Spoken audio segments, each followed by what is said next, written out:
On a un gros problème. Alain Deneau. Il est vrai qu'il y a un problème de détresse au travail, des dépressions, les psychotropes, ainsi de suite. C'est majeur. Et je pense qu'une des raisons, c'est qu'on on n'a pas fait, et on aurait vraiment pu s'attendre, c'est très exigeant aujourd'hui de parler en ces termes-là, mais s'attendre à ce qu'un gouvernement de gauche tende vers cela.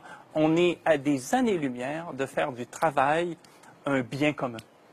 De faire du travail un objet démocratique, plutôt que d'abandonner le travail à ceux qui prétendent le créer, c'est sous la forme d'emploi.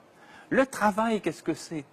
D'un point de vue social, c'est penser la rencontre entre des dispositions, des compétences, des volontés, d'une part, et d'autre part, des besoins, éventuellement des aspirations collectives.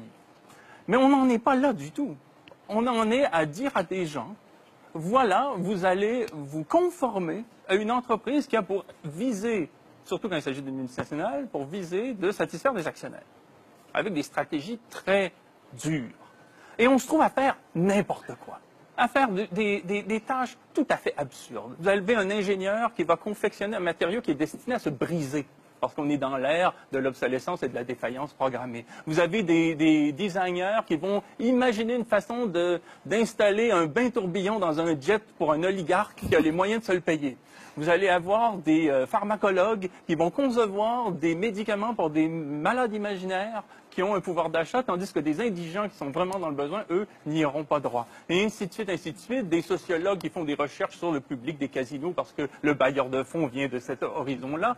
Et donc, on est face à un monde qui, je reviens sur l'expression, qui nous condamne à la médiocrité. C'est-à-dire à une absence de réflexion sur le sens même de ce qu'on fait. Et en plus, il faudrait être de bonne humeur. En plus, on nous dit qu'il faudrait se sentir responsable, qu'il faudrait par nous-mêmes deviner quelles sont les attentes des employeurs, essayer de s'y conformer sans même que l'employeur ait à prendre ses responsabilités par rapport à son autorité, qu'on fasse comme si on était dans une sorte d'horizontalité joyeuse où tout le monde tire dans la même direction pour censurer une chose qui est le rapport d'autorité qui existe bel et bien entre un employeur et un employé.